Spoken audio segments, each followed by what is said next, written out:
So we just have the video link and here. Share the screen. Okay, good.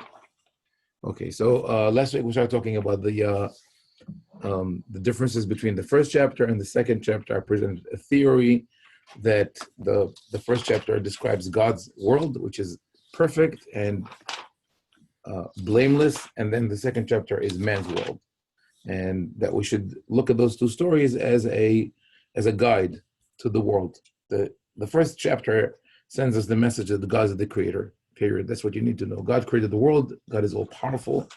Now that you are in this world, this is how you manage the world. It's, in a way, it's God telling us, at a certain point, I'm going to relinquish authority to you. You are going to be the ones running the world. We still have the question of, why did you create the world at all? But this is a question that we cannot answer. So we could do two things. One, go through the text of Bereshit to see, go back to the first chapter and see other nuances and ideas that are presented here, and also continue to the third chapter. So maybe I'll start first with go back to the first, highlight certain ideas that are important to understanding the whole book of Bereshit, and then continue to the third chapter. So in chapter 1, verse 2, I think we also already mentioned when we spoke about Midrash and Rashi. It's an important concept. The Torah says, "V'ha'aretz hayta tohu v'vohu v'choshech al penei tehom, v'ruach Elohim merachefet al penei hamayim." Now the earth was unformed and void, and darkness was upon the face of the deep or the abyss, and the Spirit of God hovers above or over the face of the waters. So different commentaries here, but one thing that I want to bring up is that there's an idea that Professor Casuto, who corresponded or had a dialogue with the Bible critics, I think was the first one to present, and that is that the Torah is well aware of the myths of the ancient Near East, and it has to tell people that they are not true. So there's a polemic, there's an argument, there's dialogue with those myths, but it's not always direct. Sometimes it's subliminal. And one of them is here, and that is the myth creation of the Babylonians had to do with the goddess of the abyss called Tiamat, that is defeated by the chief god Marduk. And of course the names change, depends on the myth that you're looking at. But the word Tiamat is exactly the word Tehom. That's the could be that it also has to do with Tehom, parallel, twin or parallel, because the water in Hebrew is plural and not singular like in English. And that second part of the verse, the God's Spirit hovers above the water, this is where we have the rejection of the myth. In the Babylonian myth, the creation of the world is a violent act. There is a force of evil, the goddess of the abyss, Tiamat, which is dark and chaos and all that, and she is defeated after a battle by Marduk. This is a myth that also found its way into all the dragon tales and Saint George in Christianity, etc. So, but the Torah instead says, "Ruach Elohim merachefet al penei hamayim." The Spirit of God hovers above the abyss. So everything is done quietly. God is in full control, or in other words, there are no other powers in the world but God. God, the Creator Himself, is the only one who's there. So that's the one thing that I wanted to highlight here, and we'll see other instances where the Torah has this polemic with the pagan myths. Do we find Tehom elsewhere in the Torah? Yeah, in Tehillim, very common. Tehom el Tehom kore lekol mishbarecha, lekol tzinorecha, kol mishbarecha v'galecha alei. In Tehillim, Tehomot yichasimu also in Shirat Hayam. Yes, it's a common word, but its source is Babylonian. Another comment that the process of creation in the first chapter is that of distinction, separation and distinction between light and darkness, between the waters under the heaven and above the heaven. So this also deserves an explanation. We know that there is no water in heaven. I mean, it's different people who try to completely reconcile this with the story of creation said that that refers to the water in the in comets. The tail of the comet is frozen, is ice, and now I just read this week that a new state of matter for water has been found in I think Neptune or Uranus. One of this, it's hot. It's hot ice. It's boiling ice. It's a certain state of matter which acts like ice, but in very high temperatures. So there's water out there, but definitely that's not what the Torah is telling people. It's not talking about comets or about the Neptune. Rather, this is a place where the Torah is medaberet bilshon bnei adam. The Torah talks the vernacular. The Torah, after all, is talking to people who have a certain understanding of the world. Very much like children today, or even adults, when we don't think deeply, we do think there's water up there. So the way they thought of the world, the rain comes down, where does it come from? There's a reservoir of water up there, and the water comes down. So how come we're not drowned by that water? There's a thin film called rakia, or firmament, that separates us from, that's the Mayim HaTachtonim. There's no need to go into mystical interpretations or try to find scientific parallels for this water. It's just that the Torah just talks to people in a way that they can understand and comprehend. Then there's the separation. It's not the Mayim in the earth. Yeah, it's the Mayim in the earth. That's the first. That's the first moment in creation. And the separation. And then the separation, right? Then the separation of the water from land, the separation of the trees that come out of the land. Then the meorot, the creation of the lights in the fourth day, which also shows us it's not exactly the process of creation, because there's already light in the first day. The meorot are meorot only in the perspective of living beings. That's why they come, I think, in the fourth day. Now that there are plants, the meorot correspond to the plants, and then to animals, and then to humans. And I think that there's also here a commentary on civilization, which will continue. It's another storyline in Bereshit. Bereshit is full of parallel storylines that deal with different topics: the role of man, role of civilization, the God choosing those who will profess his religion. But here in verse 14, we see a commentary on the development of civilization. Later on, we'll see that with the different societies in Bereshit, that of the flood, that of Sodom, and that of the Tower of Babel. Each one of them represents a different form of government. And here there also comments on how civilization evolved. How do people understand the heavenly bodies and the concept of time? So we have le'otot ul-mu'adim ul-yamim v'shanim. They should be for signs and for seasons and for days and years. So the commentators struggle with that, because the order is not logical. What is mu'adim? We usually understand mu'adim as the holidays, right? Ele mu'adei Hashem. We don't have mu'adim yet. The Torah, this part of the Torah, we don't talk about the mu'adim yet. And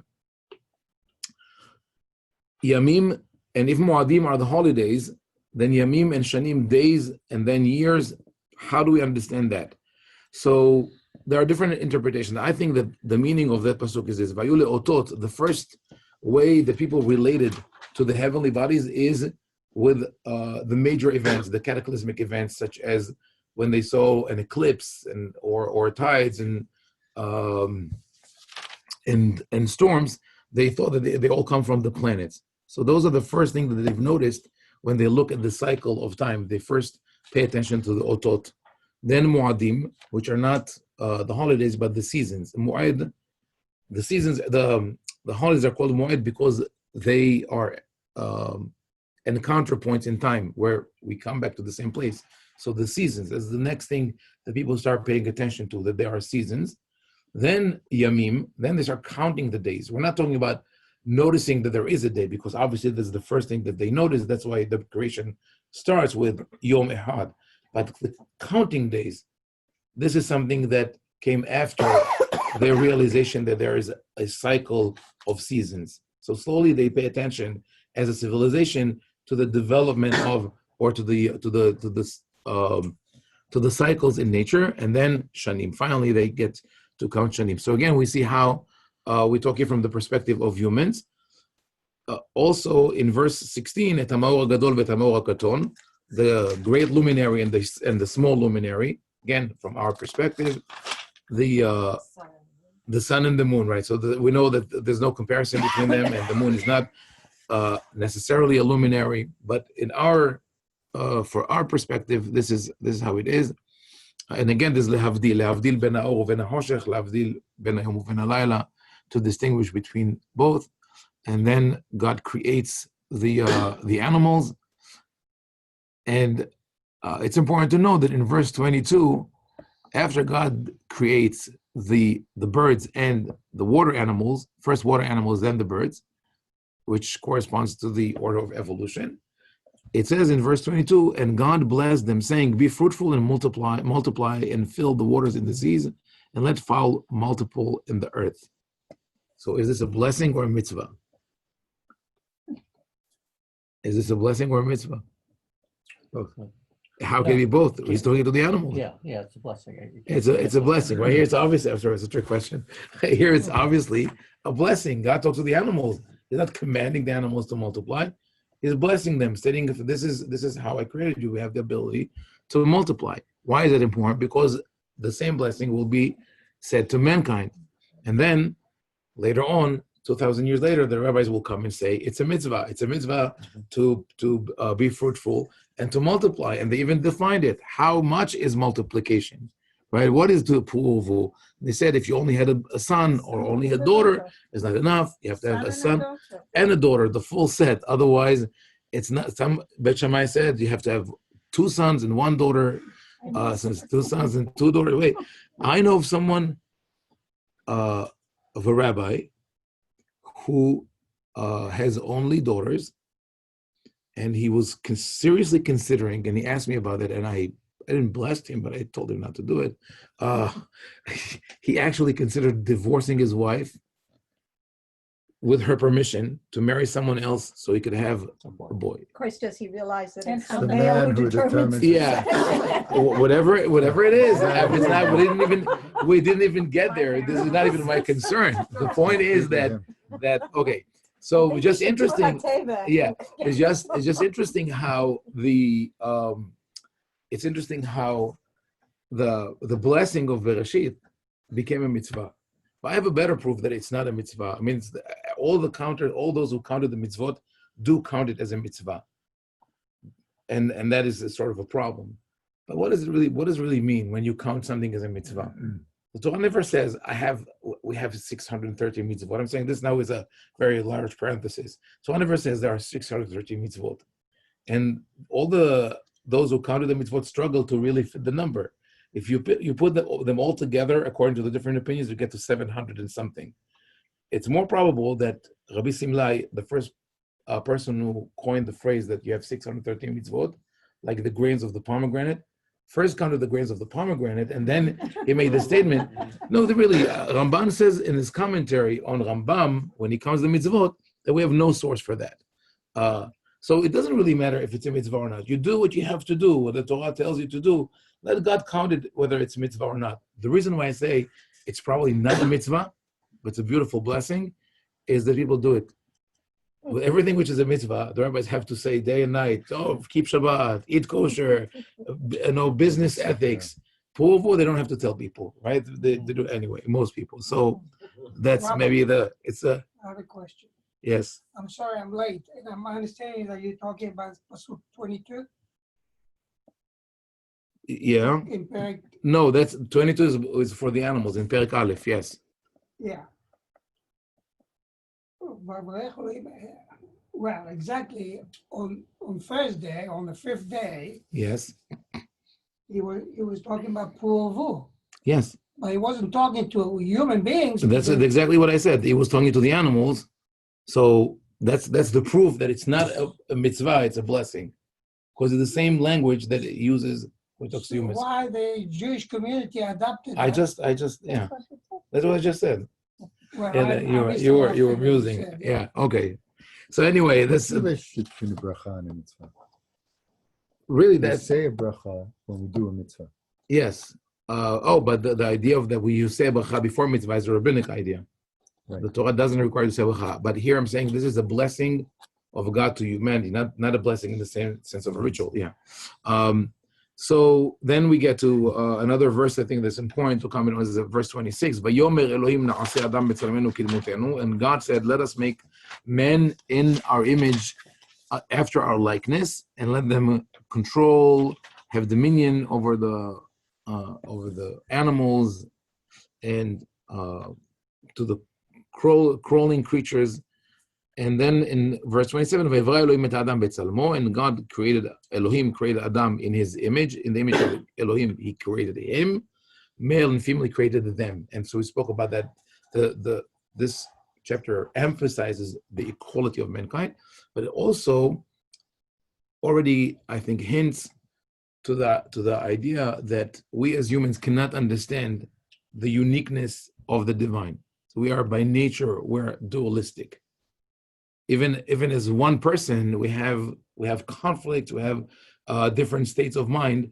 So it starts in the singular. Vayivra Elohim et Adam betzalmo, et Adam one betzalmo, oto, he created him. Zachar u'nekeva bara otam, he created them. No, first oto then otam. Right, and also in verse 26, when Hashem says Elohim, Vayomer Elohim na'aseh Adam, Yes. let us created men. Who is us? Right. Yes, So yeah.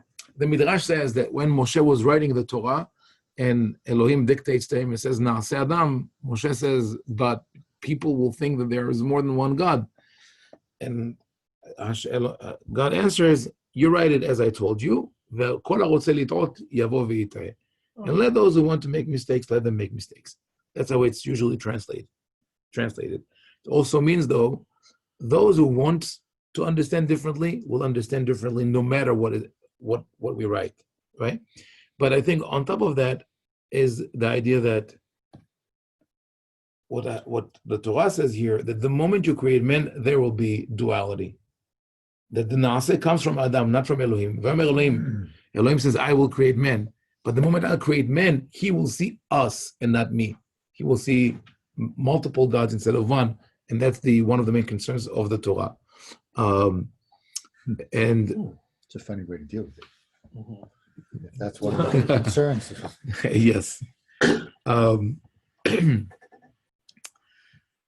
Just have in mind also that the word tselem and dmut means tselem comes from tzel, shadow. So it's just a shadow, a fraction of what God is. And the word tselem only appears in Bereshit, in this story of creation, the creation of mankind, and later on in Parashat Noah, when God gives the commandment, he who kills man by man, he shall be killed, for man was created in the image of God. And that is it is one of the most revolutionary ideas the Torah presents. It's like already in the first chapter, Tzelem Elokim. You could say that this is the basis also for Tikkun Olam in its original form in the Torah, which is that our concern is for the whole world, not only for Am Yisrael, not only for the descendants of Abraham, but eventually we have to extend it to the whole world because we are all B'Tzelem Elokim. And the Tzelem Elokim is obviously not physical because it pertains equally to male and female, so it cannot be physical. Then, so that is of course, there's much more to deal with in the first chapter, but we'll leave it at this for now. Vaychal Elohim, the seventh day, even though it's in the second chapter, is really the end of the first story. Vaychulu hashamayim v'haaretz v'chol tzeva'am. Vaychal Elohim b'yom hashemim melachto asher asa. So here we have another contradiction in the same paragraph. The heaven and the earth were finished, and on the seventh day, God finished his work. So Vaychulu is reflexive. They were finished. Vaychal, he has finished. So were they finished by themselves, or did God finish them? So one way I think that we could understand that is that we have, again, this duality. God, as if it were, leaves his work alone, but it is as if it was done by itself. But the work continues. It never really ends. So it is left to humanity eventually, or to nature. I was taught the words asher asa imply that, because you don't need those words. They're really Right. redundant. You just say Right. lachto, but asher asa implies that man is supposed to complete the Right, and I think that is right. And so that continues in the last verse of this paragraph. Asher bara Elohim la'asot. God created the world to be made, and that is where man comes into the picture. So the last word, Asher bara Elohim la'asot, which God created to be made, is when where Adam comes into the picture. So in that's the beginning of the second chapter, and instead of it starts with Hashamayim va'aretz, the heaven and earth. This is the godly world. And then B'yom Asot Hashem Elohim, Eretz v'Shamayim, earth and heaven. That's man's world starting from earth. Verse 6, there's another reference to Lasot is the man. I think that it means the human part of creation. Now, in verse 6, I think that there's another reference here, or dialogue with pagan myths. That is something that I found out. I was wondering why does Torah have to mention that there were no plants and no rain, but mist would come from the earth and water the earth. So I was wondering if there is a connection to some pagan myth. So I looked for the word Ed in the Near Eastern cultures, and it's the name of the rain god, and the rain and storm was a very powerful god, is Adad, and the rain and storm are the gods who handle rain and storm are powerful in all the myths. It's Zeus, Thor, Baal in the Canaanite mythology. Adon is there in charge of the fertility of the land, of water, of storms. So very powerful deities. What the Torah does here, it takes the name Adad, Aleph Daled Daled, and clips one Daled and make him Ed. Eddie, okay. So,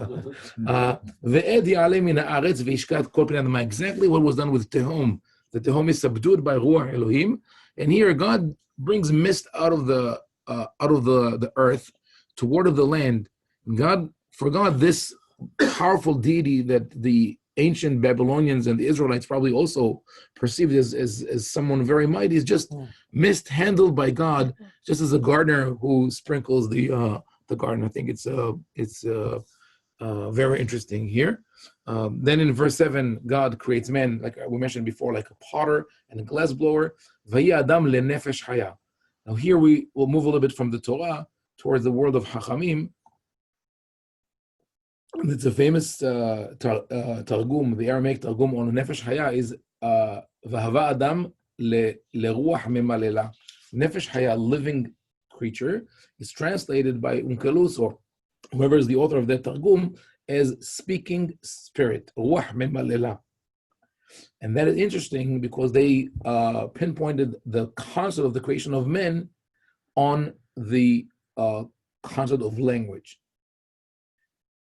A couple of years ago, I read an article I think it was in Discover magazine, about the creation of language, the formation of language, and they speak about how there are so many different sounds that we can produce. I think it's about 1,000 sounds that we could produce with our vocal tools.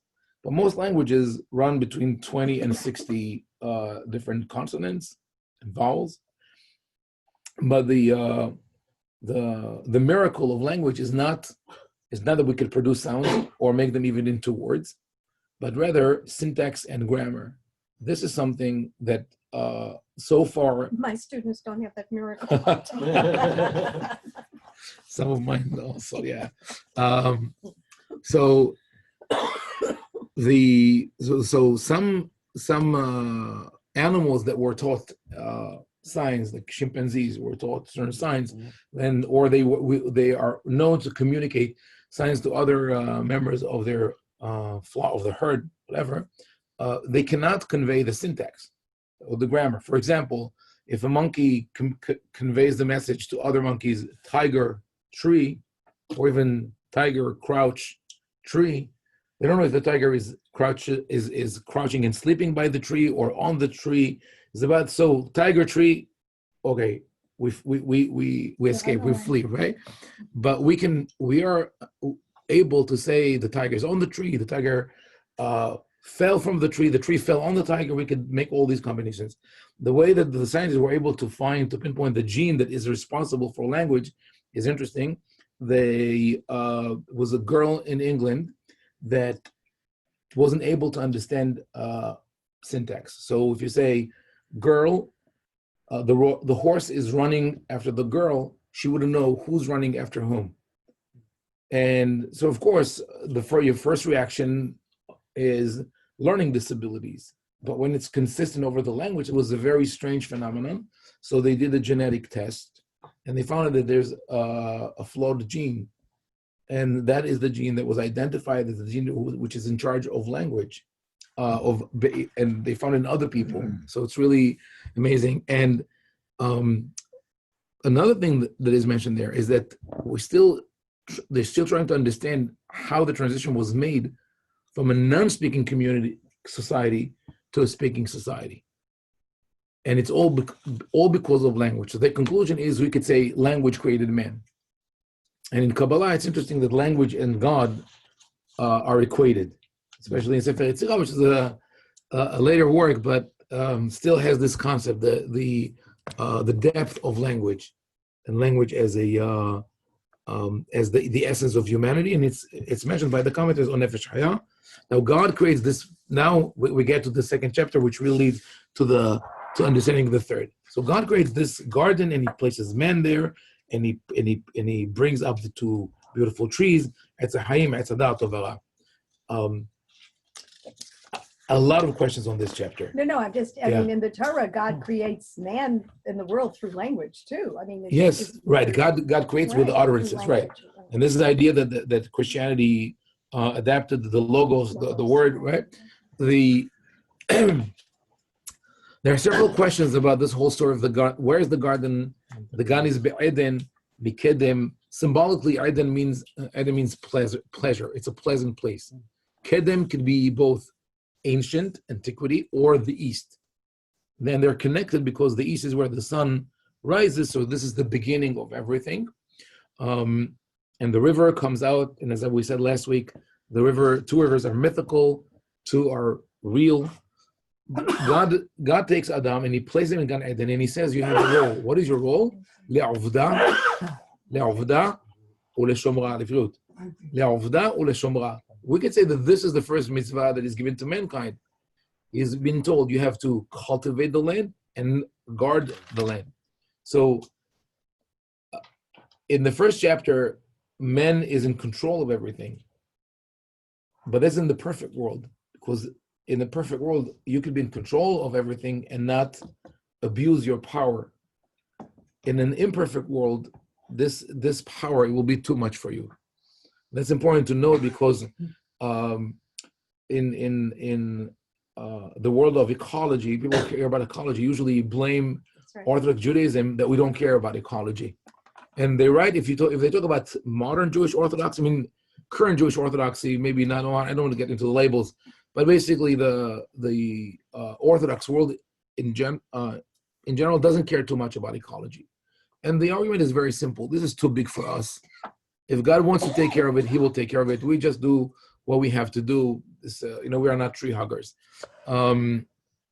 So, if you look at the first mitzvah of the Torah, it is le'ovda u'leshomra. You have to protect earth, and maybe only now we realize that we are actually have the power to destroy earth. Up until now, you didn't understand what does it mean to l'shomra. But the other role that we have is le'ovda. We have to cultivate the land, meaning we are giving the raw material, and we have to bring it to fruition, to perfect it, which is a very important role. But here's the question: God planted two trees in the middle of the garden. Eitz ha'chaim betoch hagan. Doesn't say exactly where. It's a betoch. I'm taking back my words. Not in the middle. Could be in the middle. Could be anywhere in the garden. Betoch hagan. Ve'etz hadat tov v'ra. So there's the tree of the knowledge of good and evil, and the tree of life. And what does God tell man? He says you can eat whatever you want except for etz hadat. What about etz haim? Nothing, right? And that's a problem, because after Adam eats from the fruit, God says, now he might eat from the fruit of the tree of life and he will live forever. So let me kick him out. What if he would have eaten before? What if Adam would first eat from the tree of life? That's it. He tricked God. God cannot kill him as he's going to live forever. It doesn't make sense. And if he cannot trick God, so why does God care that he's going to eat from? Right? It's a good question. I think it's a good question. It's a in the yeshiva wars. It's a bam kashya. It's really perplexing. What about the tree of life? Why did God completely forget about the tree? And what is the concept of Etz Hadat Tov Hara? What happens when you eat from that tree? And it says death will ensue, but Adam doesn't die. So we'll get back to that. So he creates now Ezer Kenegdo. We're looking for his helpmate. Before you move on, Yes. Yeah. I thought man didn't have to work the land until he got thrown out of Gan Eden. According to the Midrash. Yeah. The Midrash. Here it seems to be The pretty Midrash clear wanted really the rabbis in the Midrash really wanted to harp on that guilt sentiment, right? Look what Adam did to us. Look how we all suffer because of that, and we are guilty also for not going back to Gan Eden. So they say if you lived in Gan Eden, you had you just lay back and relax. You had two serpents on foot, that walk straight and bring you trays with food and wine and all that, and we lost all that. Gemara would say, so how do the Midrashim understand this? And Makshin al Midrash, you don't ask that question. That's the thing. But the beauty is that from the very beginning, and this is what you were saying, is that creation is important to God. Right. Creation is important. And work is important because you create through work. Yes. And so he's saying at the very beginning, this is what we have to do. And when we destroy it, then we have to work even harder to try to repair it. Right. It's the idea of responsibility. It starts from the very beginning. There's one interesting midrash that says that Hashem tells Adam, "Ten da'aticha shelo tahariv et olami." Make sure you don't destroy my world. And then there's another midrash that people fail to mention somehow, which says, "Look what I've created for you. Enjoy it." And they say, "Atid Adam liten et adin al ma sherahu einav velo achal." One is going to be judged for what was accessible to him and he did not use. So Torah does not, at least even the rabbis in this midrash are not in favor of asceticism and abstinence. But okay, so God now creates the woman for the man. And we commented that this is the second chapter. The woman here is a sort of an inferior status than that of men. Superior, she was created last, right? She's the highest one. Yeah. We want to think that. I mean, I think that women are superior. And I didn't mean that. We want to think that, but in society, women are still oppressed in general. Now, verse 24,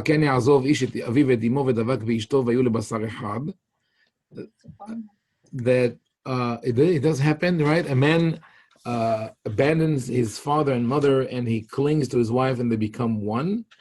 That, I think, is both a statement and also sort of a blessing. This is what the Torah wants to happen. The Torah wants people to form, the man to form a bond with his wife. And I think that the Torah also, in general, the Torah and the Tanakh, is not in favor of divorce. That we used to connect to associate this rejection of divorce with Catholicism. When we speak about the Catholic wedding, but the Torah is really not in favor. The Torah sees it as the last resort, and as almost I'm saying equal to paganism. The Avodah Zarah, idolatry, is worshiping another god. At the end of Malachi, the Navi says that the betrayal of the wife of your youth or your friend is like betraying God. The Torah equates both, but that has to do also with the culture of the ancient culture of the temples, where there was prostitution in the temple, and people sort of divided their lives into two different settings. At home, the wife was one that was supposed to bear children and take care of the household chores, and then the man would go to the temple and have fun, sort of, right? But under the disguise of spirituality. So one is for to fulfill his desires, one is to take care of business, but nothing for her really. So the Torah wants to say that should be no separation between the two. Life is a life of, that you bring the sanctity into the house, and the sexual act in itself is also something that should be enjoyed by both parties at all times, and not only for having children or only at the temple with others. And that was something that is prevalent. It's throughout the Tanakh. Almost every story that has to do with promiscuity touches upon this problem of prostitution in the temple. It's the story of Tamar and Yehuda. It's the story of Pinchas and Zimri and the Midianite woman. I think it's the same story. So I think that when the Torah says that, the Torah says this is what should happen, that a man would cling to his wife. But now I'm going to go back once again to the garden and to the tree, because that's the theme of the third chapter. This causes a problem in the theory that the second story of creation is the story of man, Yeah. which is the Why is it a problem? because it's less than perfect. Because we don't live in that perfect world This where is a man is second. complete. No, but then That should have been part of you're the right. first. You're right. But on the other hand, it's in the future. In the future tense, al ken ya'azov ish, that this is what should happen. Yeah. Or maybe the creation is already over with the story of Adam and Isha. I said it's a theory, not perfect. Yeah. No, it's a good theory. My theory belongs to the second chapter. It's not perfect. I think So, half of the sentence is yeah. is So what I wanted to say, my theory about okay. No, it used to be that they go to live with the Right. parents of the husband. Right. But so I was speaking wife about lives with the them, emotional not the- disconnect, not the physical disconnect. But I want to go back to Gan Eden once again. My theory on Gan Eden, and the tree of life and the tree of knowledge, is actually start from a different question, and that is the question of the forbidden fruit, and also from my personal feeling of great discomfort with this whole idea of sin and punishment and guilt. The idea that God pushes man from the very beginning into a situation of sin for which he will be punished, so the severe punishment that will extend through all generations. I remember that as a kid, I read somewhere that if Adam been able to hold himself and sin only on the second day, his act would only impact him and not all of his descendants. Only what happened on the first day impacted all generations. And I always was so upset. I says, couldn't you wait 6-7 more hours so I would be immortal, or my dear relatives who passed away wouldn't pass away. But our whole religion, I think, is based on that, because basically it's Yet Mitzrayim. If we were not punished and have been slaves, Right. then we wouldn't have been the Jewish people as we Right. know. So Yeah, but there's what a problem with You're right, but the question is, what was the sin that led to Yetziat Mitzrayim? So we try to say it's sibling rivalry, but even before that, God already tells Abraham this was right. so this is sort of what I set out to prove, that there's no sin here, and even in Yetziat Mitzrayim, like the story of the Exodus is not because of sin and punishment, but rather it's a formative process in the history of our nation that we had. Yeah, it seems really harsh that this is how we learn it, but probably we wouldn't have been able to learn it any other way. So it bothered me that God plans this minefield, this obstacle in front of man. We know in psychology the theory of the forbidden fruit. It's inevitable. You say it's forbidden, you want to try it. So why did God do it? Like he knew that man is going to fail. So I think we should read it differently. This is not a story of what happened, but rather a presentation of facts. God gives us this story to tell us, this is how I created man, and this is who you are, and this is going to happen to you. The story of Etzadat is going to happen to each and every human being, and you have to know how to deal with it, because this is it's a story of coming of age. So Gan Eden in this story is, what people refer to paradise lost. Paradise was never there. The Gan Eden is our childhood. This is where we grew up, and our childhood is usually, if we grew up in a normal family, but even in more difficult families, parents tend to protect their children from knowledge, mostly from knowledge. We don't want them to see the news. We don't want them to know about relatives who have problems. We don't want them to know about our problems, financial problems, right? Like for my wife remembers that where her parents, that they were stressed. Sometimes they have no money, so je n'ai pas plus d'argent, right? I don't have that. This is stuck in her mind because it was stressful. But she didn't know the whole situation. I didn't know that I had, let's say, an uncle who had mental problems or anything like that. You find out later in life, everything that seemed perfect at childhood all of a sudden starts to break apart. That's paradise. That's the Gan Eden that we always strive for. We think that the world of our childhood was perfect. And it's a good thing that God planted this in our mind, because that gives us the incentive to try to do good. See how everybody's fascinated with the idea of Gan Eden, the paradise lost. So paradise was never lost. It is a place that we imagined existed, and it is surrounded by rivers. The rivers symbolize the boundaries that the parents have to set for their children. And I mentioned before, they have to be flexible boundaries. They cannot be rigid. The parents who say, this is what you must do, or when they say it, they impose their will with force. I'm sure we talk to our previous generations. Say, oh, when I was a kid, you wouldn't get away with that. We used to be disciplined, etc. But it doesn't really work. It's not because our generation has no boundaries, as some people say, but just we came to the understanding that maybe they're more communicated, we understand better, that when you impose something on a child by force, the only message that child receives is, I'm stronger than you, therefore I rule. So that child will grow up to say either is going to be all his life this kind of weak, subjugated person who never has doesn't have self-esteem or a will to do anything, or he will wait for the moment of revenge in a certain way, not necessarily physical, but he will say, wait till I'm stronger and I'll do what I want. So that is the Gan Eden. What happens in that Gan Eden? You have three forces that are in action: the serpent, the woman, and the man. And those are three symbolically, because this is symbolic. The story of creation is symbolic.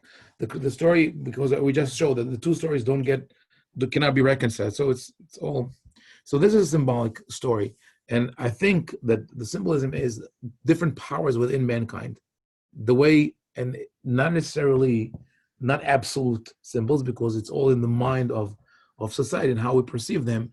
So society always, and I think some people think so today, that men are logical, they're more rational, and right, that women are more emotional, they act on emotion, and the serpent symbolizes desire that could be fatal, that could lead to death. So these are all powers that work within every human being: logic, emotion, desire, and they have a conversation. And desire tells emotion, so you can't eat from the fruit, you have to eat it. It's interesting, it's out there, why don't you eat it? The woman says, we could eat from the fruit, but from this particular one, we cannot eat, and we cannot even touch it. Why can't you touch it? So the rabbi said that this is a fence that Adam added, and they wanted to say that it's not good to add fences without telling people where they came from. But in the way we read it, maybe we could say that this is something that we do to ourselves sometimes, where there's something that we don't want to touch, we don't want to do or get. We add additional fences. We go all the way to the other end, which doesn't always work, because the more we get away from it, the more enticing it is. We have to learn to live next to it and and not do it, right? For example, when I decided to have a diet and not eat carbs, I could decide not to walk by the bakery. No, but after a while, when I'll walk by the bakery, I'll eat the whole thing. So, and that's what happened. That's what happens to the woman. She starts, this emotion starts rationalizing, and that's also a concept that the philosophers and then psychologists try to figure out. Right? Who leads us? Is it emotion or logic? We will love to think that it's logic, but it's not. It's almost always emotion. We do something emotionally, and then we rationalize. Thinking fast and slow. Yeah, thinking fast and slow, a subliminal. There are many books written about that, and unless you really stop and think and consider all the options, it's not that you can do. We can make logical decisions, but they're very rare. It's very rare that you are in control and you do that. What if you read it as the woman being, v'nechmad ha'etz lahaskil? What it was intellectual curiosity that was pushing her more than desire. I mean, right? No, I agree. It is exactly that. Beautiful. So kitov ha'etzem machal. There are three layers here. Kitov ha'etzem machal. The food. It's good for food, right? So that is basic need, food. V'chita'ava u'la'inayim. It's also desirable for the eyes. So the desire is mentioned here, but also it's attractive. Ta'ava, really in Hebrew, even though we translate it as desire, is parallel to the word tikva, because aleph and kuf are interchangeable in some settings, and they both come from the word kav, line. There's a line that you draw between you and the object of your hope, and here also ta'ava, she is drawn to it. And it is desirable to be knowledgeable. So she realized this is something, and because God says if you eat from it, you'll be knowledgeable. So that's interesting. The problem is if they don't know what knowledge is, what does it mean to them? Right. There's a problem even with the definition of what is right. knowledge. So if they didn't have it. Right. So but what she has, I think she would have a vague idea that of I don't know what I can know, right? Like you see it in the curiosity of a child, right? How children check the world around them, and you see at a certain age that they develop this curiosity, even from a very young age, but it just develops in a way that is amazing. That they look and it's sort of they're thinking, what happens if I do this, right? There is a process. Their mind, by the way, works much faster than the mind of an adult. They're testing the world. They're testing the world. So here, when the woman decides to eat from the fruit, what happens to her is the moment that she discovers free will. And that's something that is mentioned in the commentary by commentators, but I think it would take it a step further to say that this is a symbolic telling of our coming of age. What happens is a child at a certain age starts testing the boundaries that the parents put for him or her. Now, the child lives in Gan Eden. Everything is perfect. And the child also lives with deities. His parents are like God. They're powerful. They feed him. They take care of him. Right? This is where the Midrash comes from. Maybe those are the two serpents. If you could, you would say a baby forever. Right? This is it happens today. Kids go back to live with their parents. They want to be babies till 30s, and but some because parents want to keep them. And some parents want that, right? It is a problem. Anyway, what happens is this, and I've seen it with my children also. I had to set boundaries. Like one classic boundary that you couldn't touch my computer. I used to work when you see that. You remember the floppy disk, right? So my kid thought that a disk in Hebrew, the floppy disk was called diskette, and it sounds awfully to him like biscuit, and so he stuck a biscuit into into the drive. So I had to say, you don't touch Abba's computer, right? And you can see how he stands there, and he eyes the distance, like, okay, what now? For me to say the computer is Zetzadat, right? I would say, if you just enter the room, you'll be punished, right? So how do you test that? You enter the room when Abba's not there. Right. But nothing happens. Nothing happens. Okay, go out. Next thing, I'll enter the room and Abba's here, but I'm not going to touch the computer. So you look at him. Okay, he goes out. Fine. Okay, now I know. Slowly, and then he'll touch it when you're not there, and that's how they test. And it happens at a very young age. But as children grow up, and even as adults, we keep testing those boundaries. This is what the Torah does. It had to happen. It's not something that, if you would just be able to control yourself, it would never. It happens to everyone, and without that, we wouldn't be humans. We have a very short book. We have a very short book, right? Just scrap all of it, right? It wouldn't be, of course, it would be interesting. But then the question is, so what is the role of Etz Haim? What is the tree of life? So the answer is, I think, and then we'll expand more next time. The answer is that the tree of life is a remedy, but it's a remedy that comes only after free will. Before you have free will, you don't know that you need a remedy. What happens when you discover free will? It's empowering on one hand. I can do whatever I want, but it's also terrifying because I could do whatever I want, right? Who's going to stop me? We know of people who do that. They sometimes commit violent crimes even at a young age because they just wanted to try what happens when I hold a gun, right? It's scary. So they want to control themselves. They don't know how do we manage in this world where there's so much that you could do, good and evil. Who will create the boundaries? Who will make life work for you? And the Torah answers, it's the tree of life, because at the end of this chapter, the tree of life becomes the second forbidden fruit.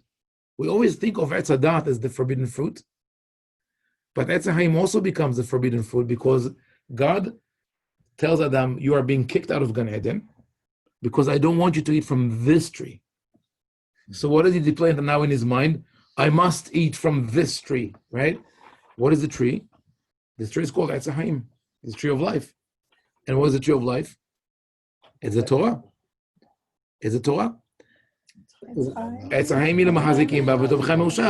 So we'll take a couple more minutes after, but I want to finish that thought. That is explained in a book, maybe the first commentary, one of the first commentaries written on Bereshit, and that is Proverbs. The book of Proverbs. Some of the chapters of the book of Proverbs are a commentary on Bereshit.